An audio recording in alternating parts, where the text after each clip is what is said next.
There's the sound. All Uh-huh. right. Cool. Yeah, yeah. So I'm just kind of like saving these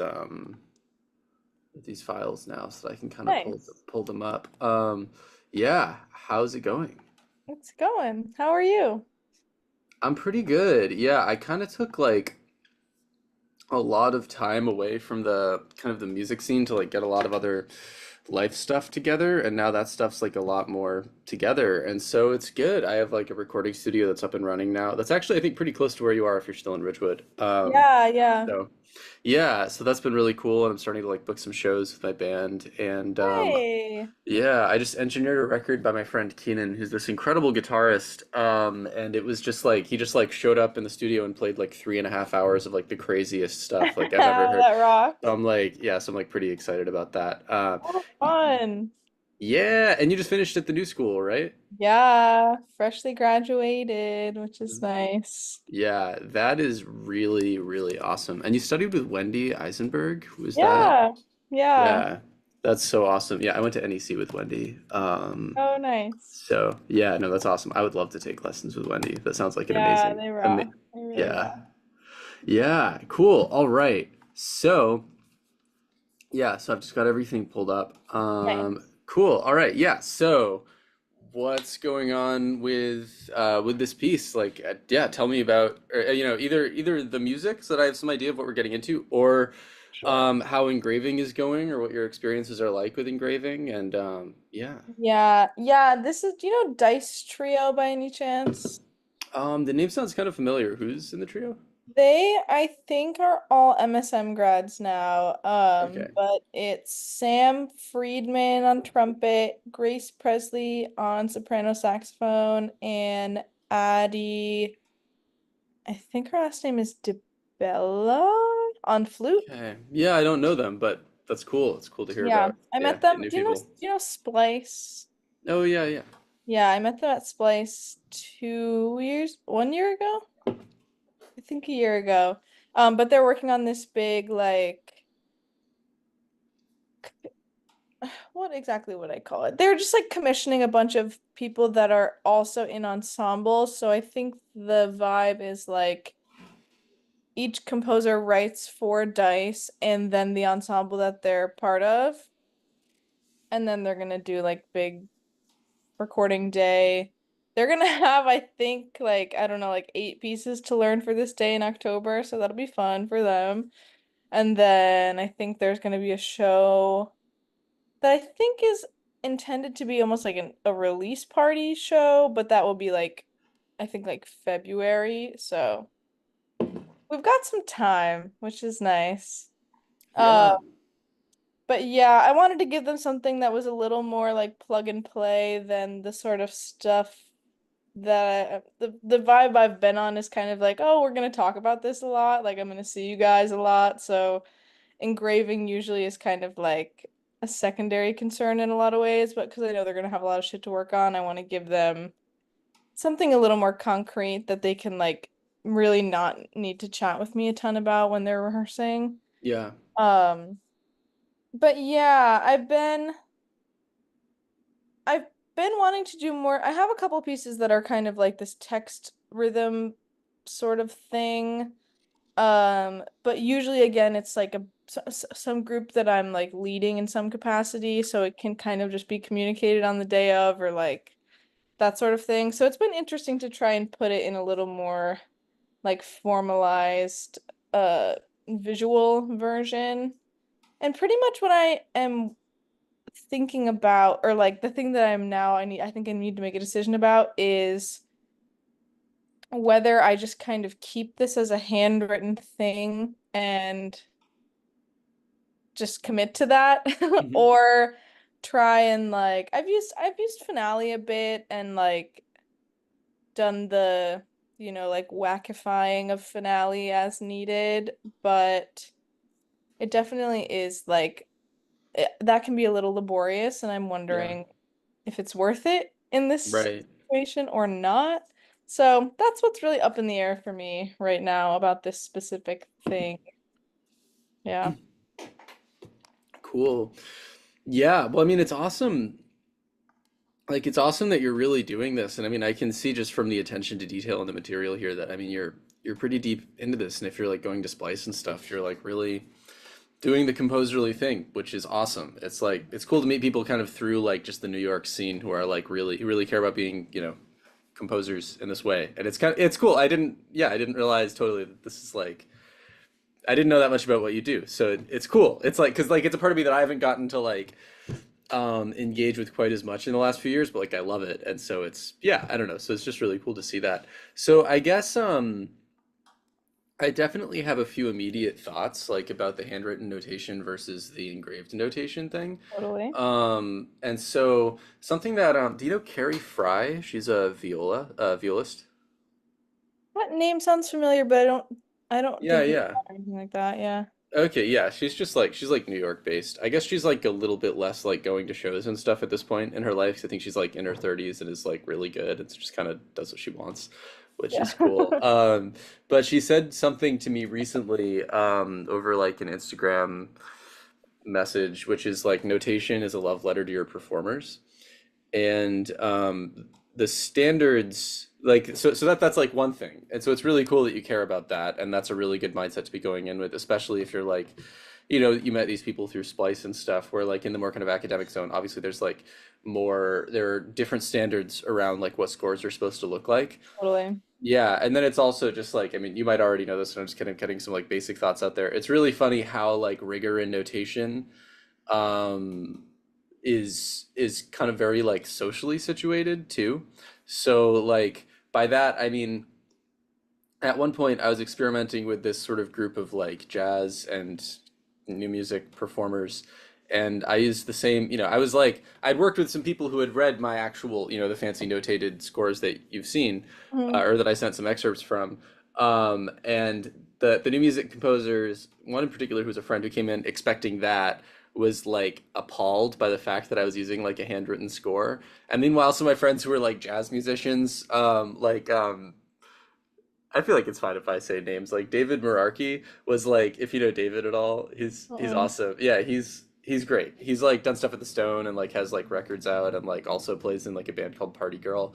But David was like looking at it and he was like, "This looks so good," and I could just feel some of the people who had like read my like much fancier looking scores in the room just being like, "What is this? Like, why did Cole Yeah. ask me to do this?" Yeah.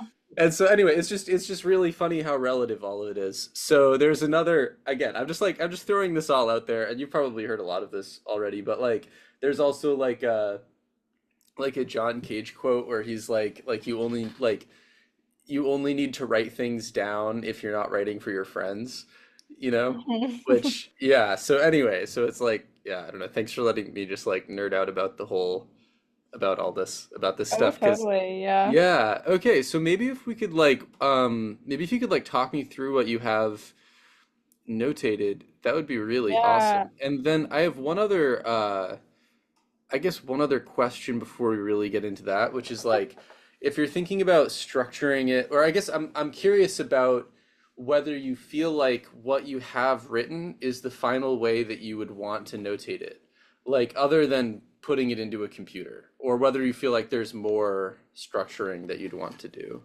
Yeah, I definitely feel like in terms of, I'm just looking, in terms of like the organization of a few things, in terms of what like shares a page, Hmm. um, that's a little up in the air. And then some of these things I think I may want to,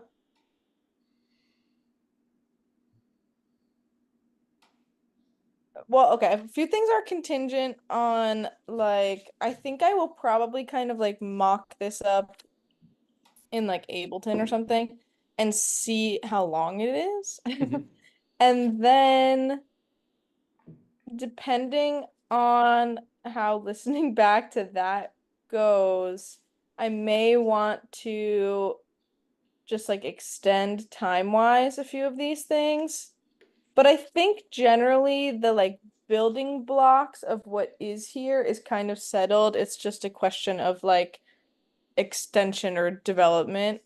Yeah. Um, and like yeah, what what kind of visual information should go together, if any text uh instructions can be like a little more concise, or if there is like a I'm looking at some of it. This is what I struggle with sometimes is like I don't want to make up any new notation because I would rather have words as instructions than a symbol that people haven't seen before that they're gonna have to read words about anyway. Yeah, yeah. Cool. So maybe we should just like look at the score. And so like if it Yeah, would be best for you, I can like pull it up in my screen share and you can just tell me sure. when to go to another Yeah, page. that works. Awesome. Okay. Cool. All right. So, I think it that this would be like the first page, right? Yep, Cool. Okay. So, yeah, can you kind of talk me through what we're looking at? sure. Yeah. So in terms of like a roadmap, Hmm. the first thing here that would happen is I think, well, even backing up before the beginning, I think what I would probably do is have like a performance notes page of all of the text that they would ever need to be reading, just in its like almost like how it would be formatted if it were just a complete standalone poem, Hmm. just so that they can see what's considered like one line. Um, but yeah, road mapping wise, they're also all singers, which is great, and they have a lot of pieces written for them where they're like singing or talking or whatever. So I wanted to use that because they're all lovely singers. So yeah, they're all singing this text on the same pitch. And again, this is where the notation thing comes in. It's like if I could communicate that I don't really want them to be rhythmically specific as long as it feels like speech. Um, but I do think having one example of how I would uh like sing this or how I would like it to be sung to have like some sort of guide. But I don't want to write out rhythms for every single piece of text because I feel like they will get locked in Hmm. to like feeling it in a super uh like metered way. Yeah, All yeah. I really care about is that they're together. Totally. Um, yeah. Okay. Yeah. So just like a quick experience thing where like it just I don't know, I'm sharing it because hopefully it shows that I can relate is that at one point when I was at NEC, I was in a class called Development to Personal Style that Anthony Coleman was teaching, which I think is also a class that Wendy took at one point. And we had to write like a three-note piece. And I basically just gave three notes, which were just like C, D, and E, or maybe it was in another key, but it was just like one, two, and three in a major scale. And I Mhm. basically had everybody, I did it with a large ensemble of like improvisers. I had everybody play, like, use the text from the Borges story Dream Tigers and just like play a note for each syllable. And so I've experimented much more loosely with some of the things that you're talking about here. I didn't follow it quite as far as I think you've followed it, and it's really cool that you've taken it a lot further. But it's like, yeah, so I have some experience with what you're talking about, and I definitely feel like I can relate to it. Okay, and so yeah, so my first well, okay, I want to make sure everything I'm saying is very helpful for you. And so I'm down to kind of structure this in whatever way you think is most useful, but I do have one immediate idea and one immediate sort of impression. Yeah. Um, and it's very related to my own experiences where like at NEC I like wrote a lot of things out very loosely because I just didn't I mean I'm like an improviser at heart and I kind of just was not like a romantic about my notation and uh I got a little bit chewed out by some people for that. So in my mid 20s I got really like obsessed with notating things like really beautifully and like made these scores. And I'm happy to share the scores that I made with you. But the thing that I started to think about most, which was really helpful because it gets away from like right and wrong or like yeah, like what's correct and what's incorrect. And it gets more to like I guess kind of this question that I'm going to pose to you, which is like, if you think about one, like your musical goals for the piece, and then two, the way that you're sort of introducing your performers to the world of the piece, how would you like almost sort of by the sequence of pages that might include like a title page, program notes, performance notes, everything like that, you can kind of create a story for the people who are about to play the piece. Mhm. And so, for example, by the time, I think, well, especially with pieces like this or what I'm seeing here, where, I mean, you're clearly really deep into your language, which is perfect because it means that you've already kind of done the hard part, which is like developing a lot of ideas about what the music is. It's like by the time that a performer gets to this page, like what sort of information would you want them to like how like what sort of mindset would you want them to be coming in with, you know? Yeah, there was like another pretty much the beginning concept of this piece is from like a specific tarot reading that I got from this deck. Um, do you know this photographer and like visual artist Bea Nettles by any chance? I don't, but I can Google it right now. How do you spell that? Bea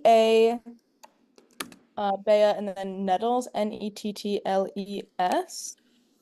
Cool. Okay. She has a tarot deck that is all photographs. Um, so the Whoa. yeah, it's a really, really fun tarot deck.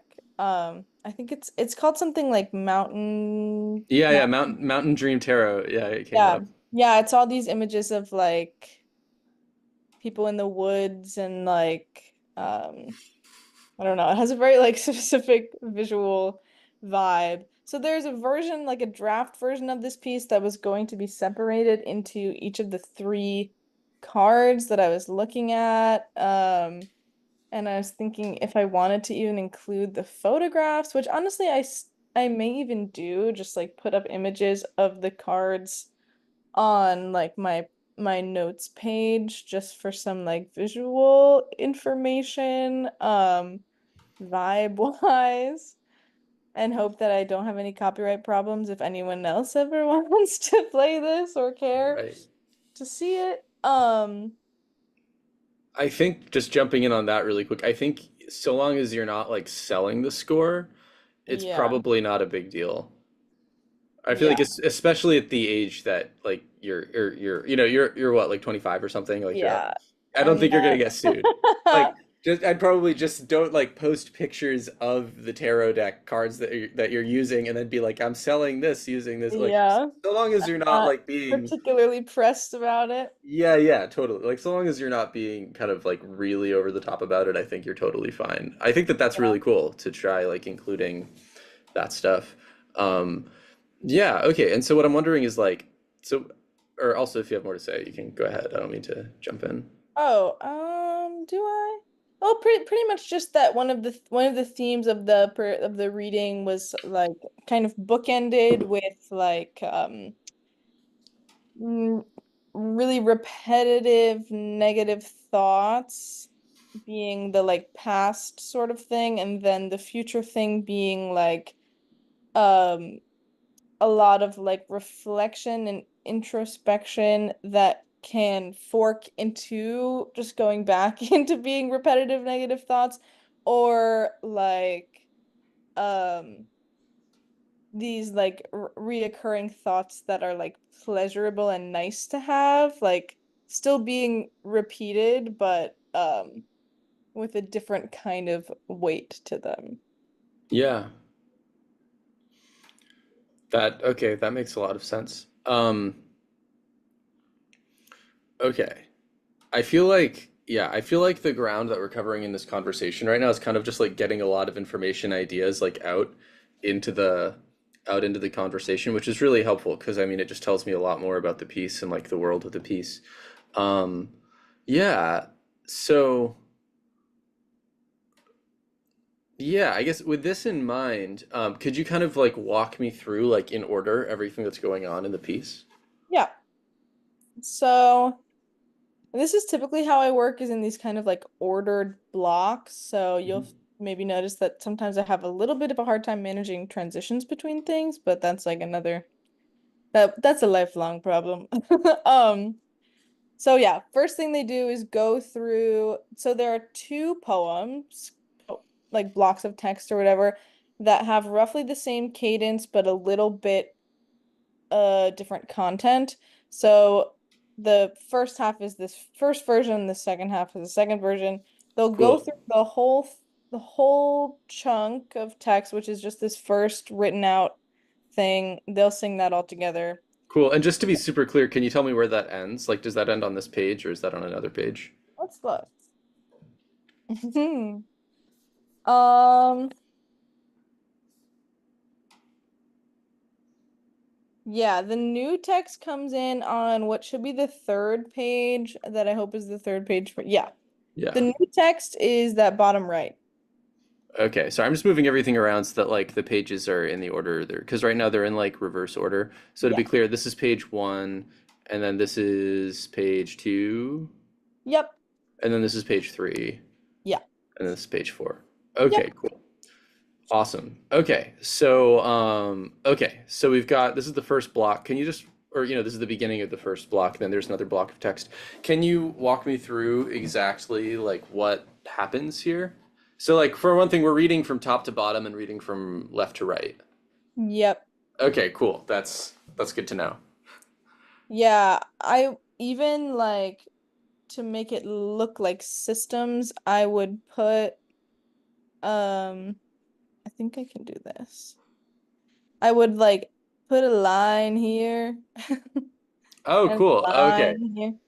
Like these are the systems as it were.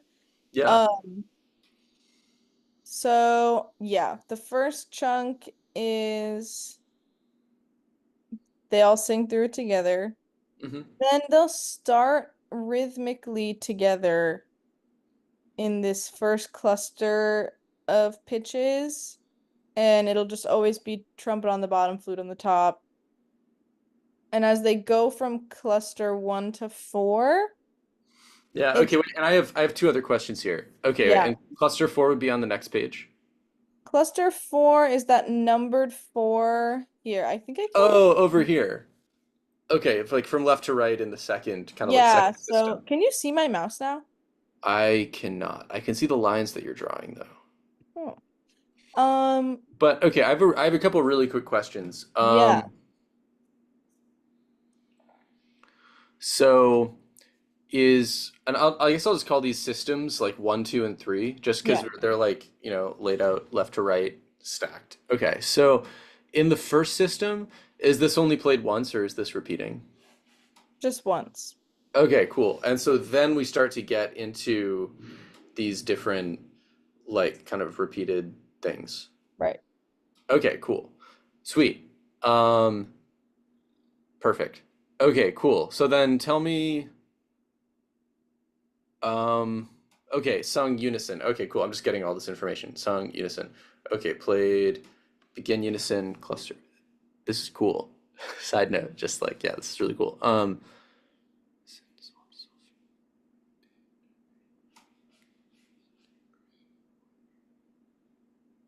Okay. Um, yeah. Okay, cool. Can you kind of keep telling me about the second system? Yeah, so they will like they'll be on one pitch per person. Mm-hmm. Um, and for this first cluster, rhythmically, they should be together. So they'll be playing and they'll be all together. And then as we go down each Oh, cluster, wait, sorry. I've got one question about it'll be all together. You mean yeah, like they're all playing at the same time, or literally for the text, the always wait of something? They're literally playing the text like in unison with all the same attacks at the same time. yes, exactly. Okay, I've got a quick question about that. Yeah. Um, do you want them to determine the rhythm that they're playing for that in rehearsal, or do you? yeah, just because there isn't a rhythm specified, but it seems like you want them to be playing together. Like, how are you imagining that they'll get from this information to playing it together? Yeah, so that's kind of why I felt like I needed to notate the like this example rhythm in the first system. Hmm. So they should just take that Oh, same rhythm I see. Okay, when yeah. they're together. Okay, yeah, just because I'm just now noticing that those are the same two bits of text. And like maybe that's the sort of thing that's really obvious when you're writing it out, but I guess like hopefully one thing that I can bring to the table is that like because I don't really know your aesthetic and like I haven't seen this before, I'm really just coming in as like a but like I'm familiar with like text pieces and all kinds of different open form writing. Like I can hopefully one of the things that I can bring to the table is that like maybe I hadn't noticed that and maybe it's the sort of No, that's thing. good. That's like the kind of information I need because I feel like it's coming from my brain and I'm looking at it all the time. So I'm like, duh, duh. But then usually where I run into like, oh yeah, you need this information is when it's giving it to somebody else. So this is good. Cool. Um, yeah, so one idea that I'm having about score structure, and obviously take or leave anything that I say. Like if it's helpful, then take it, and if you're like kind of like, fuck that, this person doesn't know my life, then like walk away from it. 'Cause, I've had many good and bad experiences with people who are trying to be composition teachers or engraving teachers or whatever. Not that I'm really a teacher, but as a person who's giving feedback, one thing that I think could help. Um, I mean, including lines like this is one way to do this, like including lines that divide things. Another idea, something that I've seen in some places, is sort of like sometimes it's called like box notation, and by that I Mhm. just mean literally like you have these different modules, right? And you kind of like visually make it very clear that they're separate and distinct from one another. Yeah, So you have this here, and then you can even, you can have an arrow going to the next module, and you could even label the arrow like after one playthrough or something. So it's just like super clear, like exactly when they move to the next thing. yeah, Yeah, and um so that, yeah, and then also just related to that, for doing something like that, it can be a lot easier to do that like on a computer or like on a screen. yeah. I want to give some like super just like practical stuff that's kind of bouncing around in my head right Yeah, here, and yeah, it's all pretty non-linear. I think the way that I'm communicating, but hopefully, like I'll just like send you this recording, and then totally, yeah. it's and then you can kind of assemble the thoughts and stuff. So what I would recommend doing, or the way that I would try to do this if I were trying to engrave a piece like this where I might want to explore different visual layouts would be to yeah, I mean definitely do it on a computer just because if you're trying to do it by hand, and I've done all of this like both ways. If you're trying to do something by hand and you put something here, but then you actually want to move it over here, then it's like, are you going to write out the whole, Yeah, the whole page yeah. again? And that, so there's that to take into account. Whereas like if it's all just like a box, you can just like move it over. Mhm. So, um, so what I just like some super technical stuff. What I would recommend is whether you're using like Finale or you're using Sibelius or you're using Dorico, like, and I don't know Finale or Dorico, and I don't have access to Sibelius anymore because my old computer like crashed, and so I've actually haven't had engraving software for like a year Oh, and a half. damn. Yeah, but I would generally, if you're gonna learn one, it seems like Dorico is the way to go because it's kind of the most like new music friendly. Um, and like the people that I know, most people that I know who are making scores who are doing new music at this point are using Dorico. So that's just like a sort of pro Dorico plug. But what I would recommend doing is writing, you basically would write in all of these things maybe on different systems, like on their own. And then there's a way to do it. I think the exact thing that I'm about to say might not quite be it, but I think what you can do, this is kind of the janky way to do it. I think there's a better way to do it, but if the janky way to do it that comes to mind is that you can literally like screenshot those things and then Hmm. import them into something like Illustrator. And I haven't used Adobe Illustrator, but a lot of composers who I know who work with graphics or just with with things where it's not just like you're counting one measure at a time, or even people who are doing that, but they're using more kind of visually involved things. A lot of people tend to work in Illustrator. Like this, I know a bunch of like sort of like Harvard, like Haya Chernowan students, But like I know Sivan Cohen Elias, who's a composer that I've improvised with a bit, like has really complicated thoughts about or is like super involved in the like making scores with Illustrator world. And like if you're curious about results that people have gotten, I can totally point you to that just for examples of people who are approaching things in this way. But anyway, kind of regardless of the details, it's like you have your actual staff notation stuff that you engrave kind of as excerpts in a notation program like Sibelius or Finale or Dorico. And then you either screenshot them or if you're really fancy and you know how to do this stuff, I think sometimes you can like export them as like symbols or as like vectors or something, which is just Yeah, like I know people that do that. Um, okay, yeah, yeah. I'd say in a crunch, like time crunch, I think screenshots are fine, and then you can yeah. always also revise the score later and make it look better.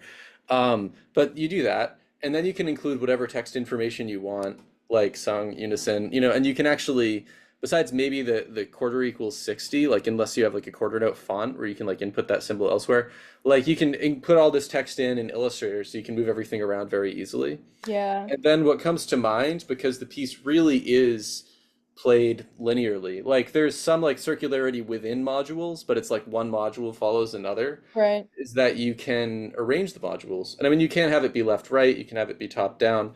I think that like the immediate visual impact of like putting these modules in boxes, I think sends of like I think it sends a very clear message to performers about exactly what's going on.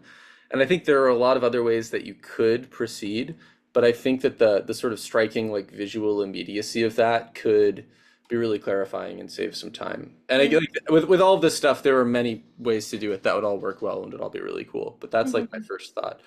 Okay, so we've got these things potentially and this idea that I'm putting forward. And again, you always have the freedom to be like, hey, you don't know my life and just like not do it, which is all fine. Okay, but so you've got this, you've got all of this stuff, and they're all in boxes.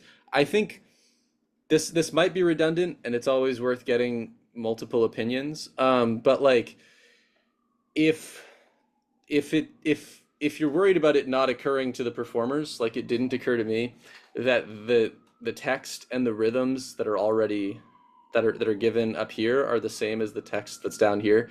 You could, after box one, which is also system one here, you could do like, you know, like beneath each of these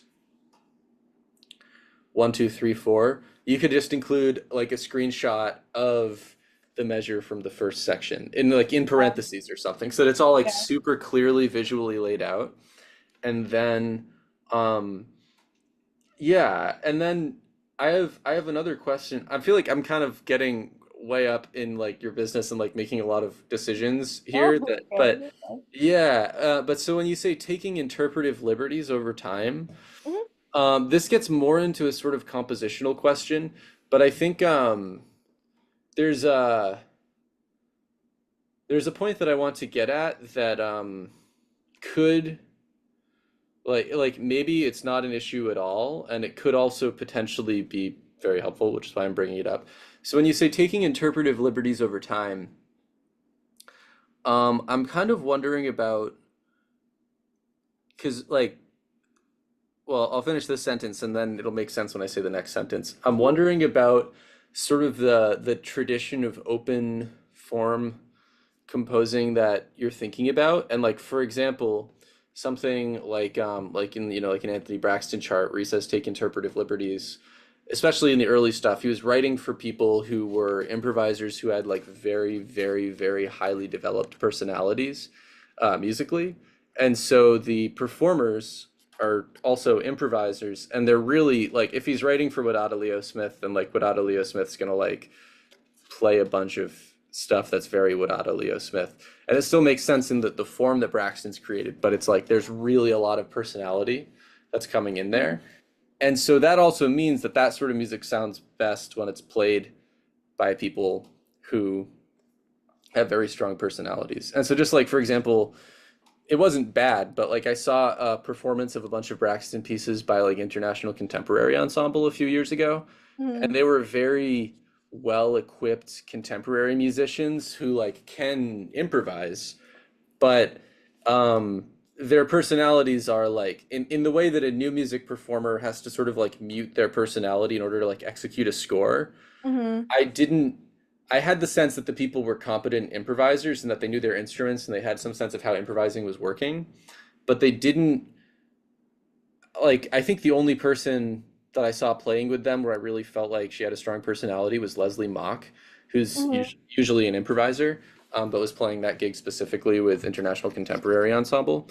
And so I guess I'd like to hear maybe on one side if we're saying you're leaving the liberties to the personalities of the performers, which means much more colorful results if it's really improvisers, or just performers that you really know and trust, versus when you say interpretive liberties, if there are more people who are more kind of like traditional new music performers where um, their aesthetics are not as highly developed as their playing abilities, for example, like they're really good at playing a bunch of stuff, but they might not be composers or they might not be improvisers, and so they want the composer to specify everything. I'm wondering if you have specific, to take the word interpretive liberties, like if you want to think about specific processes that you'd like the text to go through. So like, for example, dynamic swells or like tempo shifts of like very fast to very slow, or like changes in timbre. Like, um, yeah, I'm throwing a lot of ideas out there. Like, I'd love to hear kind of like what's coming to mind with this. It could be like a direct response or it could be other things. But yeah, I'm curious about your kind of like your thoughts on all of this. Yeah. Yeah, pretty much what I want to avoid is the performers getting too locked in to playing like the rhythm of the text correctly Mhm. or like having it be extremely uniform. Um, so really the interpretive liberties thing kind of most specifically applies to the the like speech cadence rhythms. I want them to be varied between the three of them by the time they get to the end of this second time through the text. And yeah, almost mm, because I'm giving them specific pitch information and I'm definitely making a few assumptions about how I think uh they'll approach the pitched information. Yeah, I pretty much want to just like explicitly give the communication that the the text rhythm can just go how you think it should go by the time it's all in their like domain of choice. Yeah, yeah. And so, um, yeah, for one thing, I'm glad that we're recording this because like I think what you just said to me is like it's a lot of information about opinions that you do have. And so because you have these opinions, like, and we're talking about developing this as a score first instead of like in rehearsals, I think that there's a lot of information here that's kind of within the like taking interpretive liberties over time framework. And so in particular, um, I mean, for one thing, like what you just said is amazing. And I think if I can try to kind of like not simplify, but kind of like reduce the information to I think what you want. I think what you're really after is the sensation of one specific rhythm becoming kind of like a swarm of similar rhythms that are not playing according to one pulse, but it's like a bunch of it's like moving from yeah, like a unison rhythm to this sort of like bubbling, swarming thing. Does that sound Yeah. Like by the time they get from this cluster 1 to 4, if they were talking, for example, like they'd be together on this first one, they'd be loosely together on the second one, but then hopefully by the time we get to four, it's like some people are still on three, some people are on four, and it just is kind of like a, people talking over each other kind of thing. Yeah, okay, I've got another response to this, which is something that I was literally told multiple times too. So like there are things that I can relate to here, which is that um well, actually, wait, really, really quick. One comment where it says repeat text cadence as above, taking interpretive liberties over time. It might be helpful. This is a much smaller thing, but it's like if you just stick repeat signs around each of the one, two, three, and four, so that it's not like you're repeating one, two, three, four, but it's like you're staying on one until you move to two, until you move to three, and so on. I think that's another way to just like reduce visual ambiguity as much as possible. But yeah, otherwise, with what we're describing, um, this goes back to what I was going to say that I think is much more important and kind of higher level. Um, I think you're like the way that this is written right now, and I'm just talking about System 2, Hmm. it makes it seem like it's kind of a work for improvisers. But what you're describing in the sense of like the process that you want to get is actually very specific. And although I think you're looking for improvisers or performers who are playing in a looser, not reading every rhythm and playing every note, but making some local level decisions about material, I think there really is a shape that you want. And I think it goes beyond interpretive liberties and in because like I think it goes beyond that into like there's really a very specific process that you want. And an idea that comes to mind, and I just say this because I've had people say this to me, is like, especially in my late NEC time, is like if you're writing for improvisers, like, or like it sounds like you're writing notated music, but you want improvisers to do it or something. Like I'm not saying that to you, but I'm saying there was some version of that was being given to me. And so I think if you have these ideas, or for example, I mean, swarming is more, I think, my word than your word, but an idea is that you could actually kind of draw out the process across one, two, three, and four. If you see it as lining up with one, two, three, and four, where like you have box one here with the little repeat signs and like the little rhythm underneath, and you have box two with repeat signs and little rhythm underneath, box three, repeat signs, little rhythm underneath, and so on. But you actually kind of draw like a visual representation of the sorts of rhythms that you want as you go along. And so maybe like it's all these lines that are together and then they start to like break up, and become like a swarm or something so that the performers see that, and then it's like, oh, I'm not just improvising with this, but I'm trying to improvise very local level decisions for the sake of creating this bigger effect. Hmm. And I think like notated musicians or people who primarily play fully notated scores like just like love that stuff. Because I think what I've realized from working with somebody who I worked with for a long time who was this like really, really very, very technically accomplished classical saxophonist who's also very like black and white and like cut and dry in his thinking, is that like if I could give him a very clear target, then he would just like crush it. But if I started introducing ambiguity, then uh, the process would change and slow down a lot. And so it's like if there is like a very clear target that you want and you give it to them and they're good, like really good performers who play from scores and stuff a lot, then like I think that could go very well for sort of interacting with like sort of the performance psychology that they already have around scores. Hmm. How is that sounding to you? Yeah. No, it's sounding I'm definitely hearing a lot. Like I'm sorry, I'm in like the incorporation stage of Yeah, no, it's all my good. thought Yeah. of my thought processing. Um, yeah, no, I hear what you're saying. I think like well, something that I'm specifically interested in with this piece is the almost in like an experimental way, like seeing what happens when the primary information, and I feel like I'm almost trying to kind of like get to this point subliminally by starting with uh something more explicitly notated, but I want to see what happens when the primary like input information is text, but in a way that's more organized than like something like a text score, you know what I Yeah. mean? Yeah, yeah.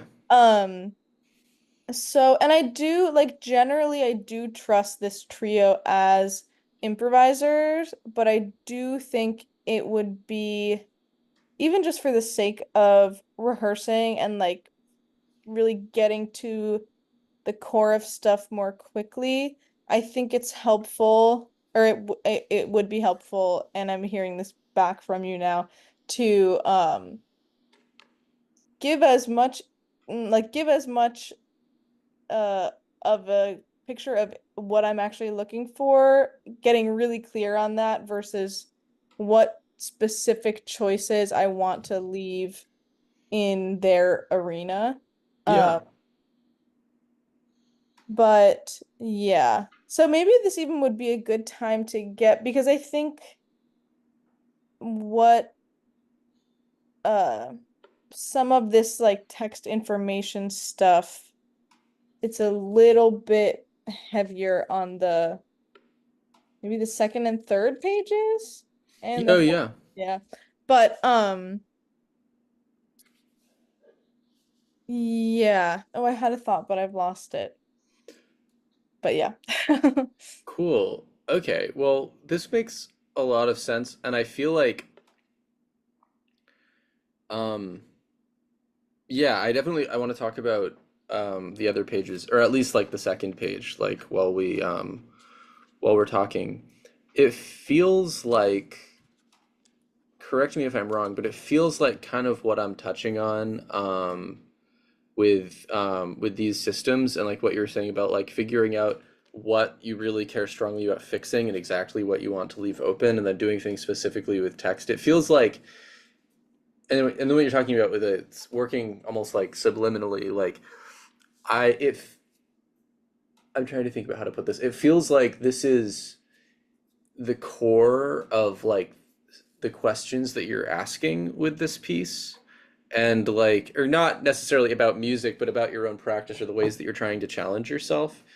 And usually when things feel that personal, or like when I've been in a stage where like if I'm understanding the way that you're using the word subliminal, like it feels like there are times where I need to put myself into a space that I don't fully understand so that I can just start like trying stuff and seeing what feels right and what doesn't feel right. Like and so I think especially with that stuff, I think my having a lot of feelings around things like that is kind of what's basically led me away from trying to have teachers or like be in an academic environment or whatever.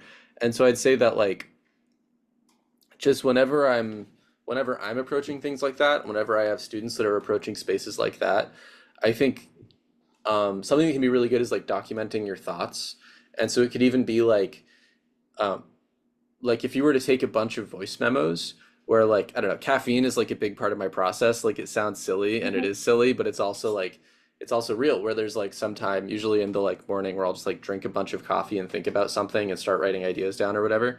But like whether it's by just like brain like just writing all of your thoughts down, or by taking a voice memo, or like whatever the right way is for you to get the thoughts out of your head. I would recommend doing that now, or early in the process, and then definitely be informed by that as you're making decisions. But also, those things, those thoughts, having them documented, can be really helpful like after a performance. And I say this because especially early on, I had a lot of performances that maybe weren't like flops, but definitely left me feeling very confused about why things went the way that they went. Mhm. And Mhm. so past advice to the point where actually I stopped writing for improvisers for like 4 or 5 years. I just wanted to get everything really, really clear with myself. Um, so what I would recommend is like and also, I mean, I guess in my case, NEC was a pretty brutal social environment to experiment with this stuff because people, everybody had very strong opinions about everything, which makes Mhm. it kind of not a great place to take risks. But what I would recommend is like if you have all this stuff written, then after you go through the rehearsal and the performance process, um, you can see the ways in which the result that you got differs from or aligns with the thoughts that you have about what you're trying to do and what you care about now. And I think that could just be really helpful almost for the sake of like staying sane, especially if you're in rehearsal processes and there are things that you feel very strongly about that the performers aren't fully understanding. And it's not because they're malicious or anything like that, but it's because there's some communication gap that you can't quite figure out. or something gets played and you don't know quite why it doesn't sound right. Like all of that stuff, especially if you have multiple performances and you can, or rehearsals and you can record the rehearsals, you can kind of come back to your thoughts. So it's just a way of staying really clear with yourself about your intentions and stuff. And like, hopefully you figure out everything perfectly right now, and then there are absolutely no issues in the rehearsal or performance and stuff. But like, I just mentioned this because like I've really had a lot of very complicated emotional experiences after rehearsals where I'm not notating as much. Like if everything's fully notated, it's usually pretty smooth, but when I'm working with improvisers, unless it's just like a total text piece where everything is open, like figuring out how to negotiate all of that stuff and communicate all of that stuff is like, I don't know, it can be kind of like mind bending and uncomfortable. And so I just mention all of this because it's like if you have some reference point for what your thoughts are before the actions of other people start like maybe making you like trip up or like doubt your ideas or something. And maybe that won't happen to you. Maybe I'm just like particularly sensitive. But like for me, that's become particularly important. So I just mentioned that as like a thing that I would recommend up front. Yeah. Yeah. Okay. So that's also just kind of an extension of like take what feels right from what I'm saying for you and like discard the things that aren't. Okay. And so I guess just to for the sake of moving on, like within the score, could we talk more about, oh, I see, it's like the same text. Oh, the heaviness of sound traveling. The heaviness of traveling sound away.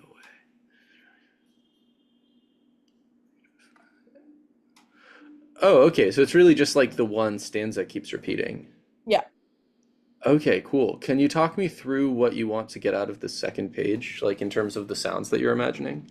Yeah, so pretty much it's like classic sparse to dense kind of vibe. Like they'll go through on the bottom of that first page. The cue out of the cluster will just be that trumpet thing. And then the flute starts their thing, little pause, Wait, sorry, and really quick there, saxophone. the flute Yeah. starting its thing is always the always weight of something. Yeah. Okay, so maybe it's going to be really obvious to everybody other than me. And like I was able to figure it out after a second, but especially if you could do something like write in arrows there. So it's like the trumpet does this, then the flute does this, and you can visually see it's like this, then this, then this. Even though it is spaced out left to right in a way that communicates that, it's like just in terms of those little time saving things that could save, you know, a minute in rehearsal. Yeah. Yeah, This that is something that I'm thinking of maybe just putting on blank staffs. Uh, yeah. okay, and I have one other quick like question related to Yeah. that. And also, I'm having a bigger picture thought about this that I want to say afterwards. But okay, so we've got the trumpet playing away, away, and then the flute comes in, the always weight of something. Do you have opinions about how far apart those sounds should be? Like in time? Like, do you want a I'm big thinking silence or back to back or I'm something else? thinking of just putting in breath breath markers after, like it would be after the trumpet on the trumpet's staff and then before the flute line on the flute, just the length of a breath generally. Hmm. Or like for them, they're like big on their, like chamber winds thing. So I think if we can just call it the length of like a cueing breath, I think that will be Yeah, fine with them. totally. Okay, and so yeah, just related to that, it's like there is an opinion that you have there. And so that's just the sort of thing where like whether it's like an arrow or like a dotted line and you can just like write in like a little comma, like a breath mark basically, then Yeah. that's indication to them. Yeah. So yeah, and so then we have the connectors there and then like similarly also just that I can build kind of like a sound image of this in my head when we go from the flute to the soprano saxophone, is that like another breath mark? Yeah. Cool. And at this point, it's like and I think I need to write this in the reverse th of how I wrote it, but it's if there's no pitch information, it's just improvised pitch wise. So yeah, I think it will be like a new brand of variety. So I think that, or I'm assuming that they will take a little bit of space between these uh I don't know what you'd call them, like outbursts or Yeah, yeah, whatever. yeah. Okay, and so then do you want all of these words to be on one pitch, or does it matter whether they're on one pitch or multiple pitches to you?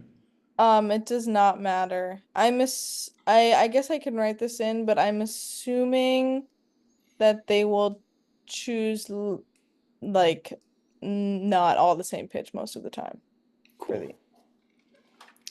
Um, okay, and then actually one other question there.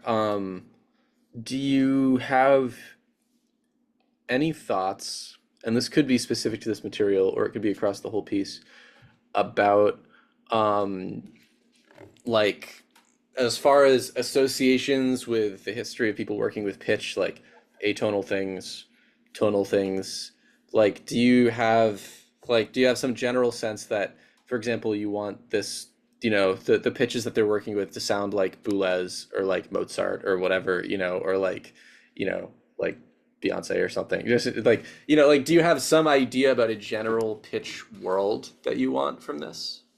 Not really, and I think Okay. this is where the kind of like experimental thing comes Yeah, in. yeah. I think naturally they're going to have been primed by the clusters that I've given them. And so I'm curious after having gone through, I mean, I'm assuming by the time that they rehearse this, they'll know like the vibe of the text generally, or like better even they will have like solidified their own interpretation of the vibe of the text in their mind. So it's almost like it's important to me to almost say as little as possible Yeah, yeah. Okay, about cool. what the pitch output situation is once they get to these sections where I'm not giving them pitch information. Yeah, yeah. Okay, so then I have another question there.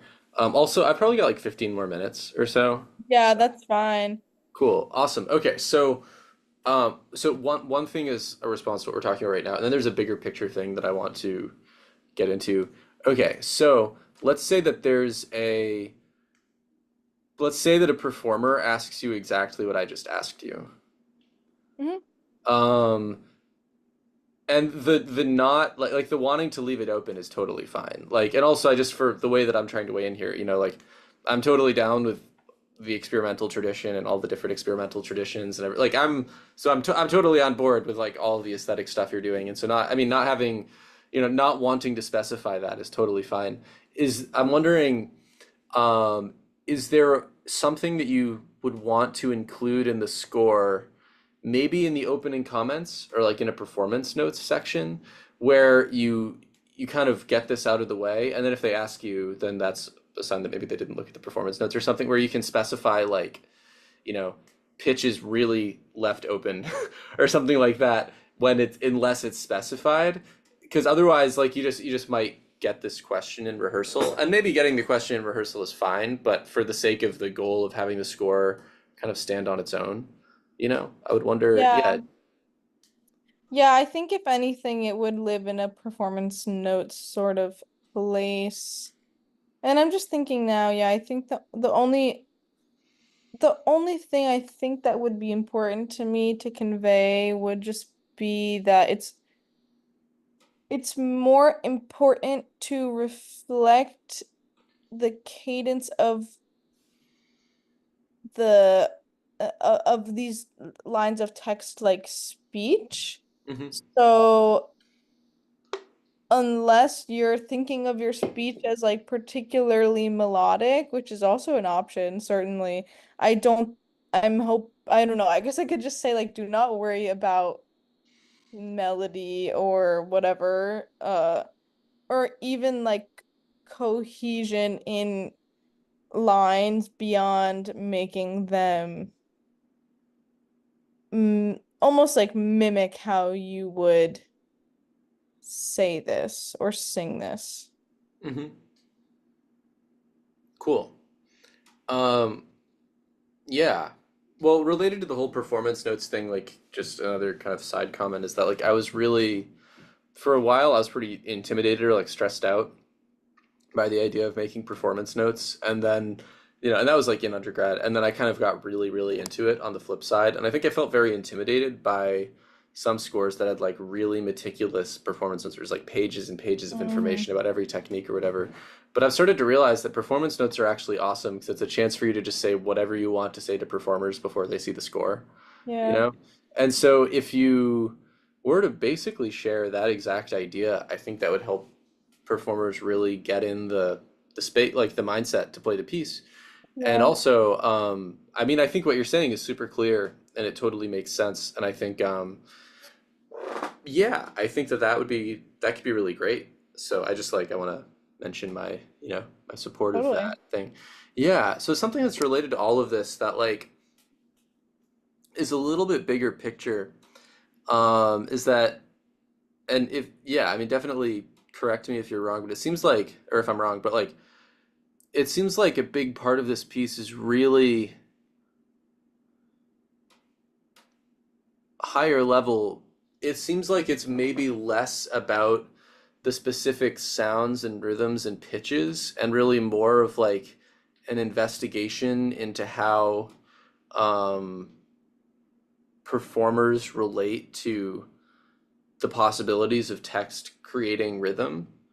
Like, and it also seems like it's more about sort of the co-presence of the performers, than it is about a sort of like transcendent, like, and I just mean transcendent as being some logic that's removed from the situation that governs the situation, as Hmm. opposed to something that's more imminent, which is like what is present is what's happening, like Yeah. it feels like it's more, yeah, about the performers sort of co-musicking or sort of like coexisting within the parameters that you're setting forward. And then there's still like a shape or like a form, as a way to create some contrast across time. But it seems like the real thing to listen to has a lot to do with how the ensemble works together. Like, does that, as I'm saying it, I'm like not 100% confident in the language that I'm using, but I'm curious about how this is feeling as a concept. Yeah. Yeah, I mean, in terms of like bridging the gap between like the tarot thing and the text and the end of it all, I think what's on my mind is like the durational path of having whatever like recurring and repetitive like intrusive negative thoughts being extremely um like content based or like having a lot of like specific substance to them that's very much showing itself at like face value, and then over time those sort of thoughts just working on timelines of their own and transforming in ways that are not as superficial, and then Mm. coming upon them in their same containers, but just in different shapes and stuff like that. Um, and still being like some form of their past versions or whatever, but with like something removed, if that makes sense. So Yeah, yeah. in terms of the actual like material, Right. I think I'm not necessarily invested in that actually being legible to anyone listening, but I'm interested in the like, yeah, just kind of trying to replicate that like process. Yeah, I love that. That's something that I can definitely relate to, like attempting to communicate kind of like the poetics of some experience in a way that's sort of abstracted through sound. Yeah, That's yeah, just that's as yeah, yeah. that's my whole thing. I love it. I mean, obviously, the way that what you're doing is your own thing. Like, I'm not laying claim, but I can really relate to it. I think that's super cool. So, Mhm. yeah. So, I mean, also related to that, something that I've gotten more and more into as I've kind of, or that I got into as I was making a lot of scores that I still think about all the time is like before introducing any specific musical information, so sort of before like performance notes or like technical notes, you can also have maybe something that's closer to being like a program note, or it's like it's it could be like a text, or image, or an image or image which relates to a text in which you're really saying what the piece is about first before you get into any of the like this is what the music looks like. Yeah, And for one thing, that's I like that because I'm like really interested in being like an artist first, like before a musician in a way. The music is like the way to communicate the artistic goal. And if you're thinking on this level, which is really cool because I think a lot of people are not thinking on this level, and like people who do think on this level, it's like it's cool. I mean I feel connected to it. Maybe this could be potentially exciting. And so it's like if you were to create this page where you're just talking about these ideas and like the total experience of the piece. Um, that's cool because it gives a purpose to all of this other stuff. And like I think by looking at all of this other stuff, it's clear that they're like or looking at just the information that's in front of me, it's clear that there is a purpose. Like it's clear that somebody has really like this is very deep into somebody's language. But I'm kind of so, or at least my experience of looking at this as it sits on its own is like it's so zoomed in on what that experience is, but that like I want to know what it is, but I'm gonna have to kind of like play the piece to find out what the piece right. is. Whereas Yeah, like if yeah, and so just be cool to be walked through that a little bit more before I encounter this information. totally. Yeah, yeah, and that's also cool because that's like what I've found is that, obviously different.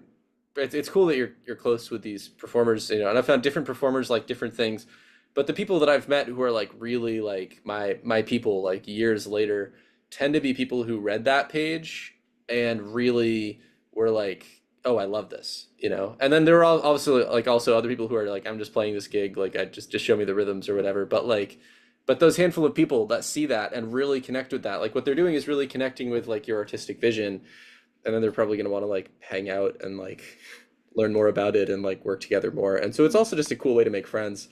And it's like you're making friends with the people who care about the core of what you're after, which is really cool. So that's just something I advocate for. And I'm super happy to share, I don't know, my scores. And just one more thing related to this whole thing. I had this experience where I met my like sort of compositional mentor because I was so in love with something similar that he wrote at the beginning of a piece, which I'll share, closing all these windows. Way too many tabs open. Okay, yeah, so I was really lucky to study with this guy, Trevor Baccia, for a few years in my mid-20s, who's like really the most important teacher I've ever had in my life, probably. And I just so fell in love with this cello piece. And in particular, the program note, the following inscription is just this text.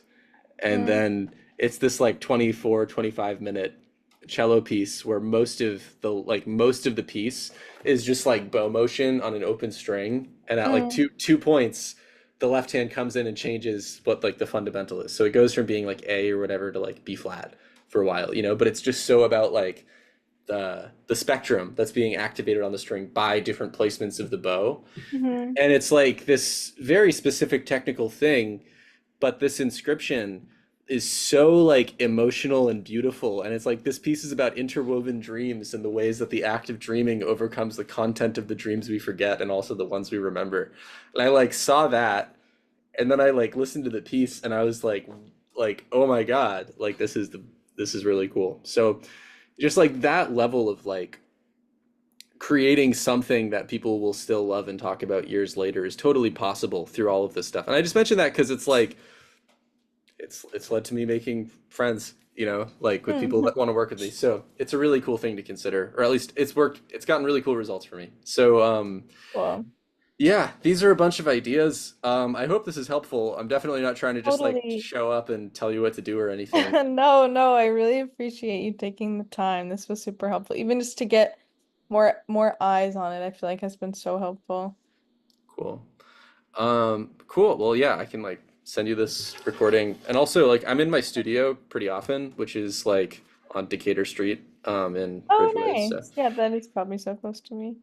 yeah, so yeah, very down to like hang out and talk about like composer stuff because I don't have that many Oh, nice. composer pals in the city these days. So yeah, well, I mean, great work with the piece so far, and I'm excited to hear how it turns out.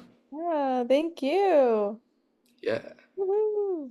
cool. All right, take care. You too. Bye. Bye.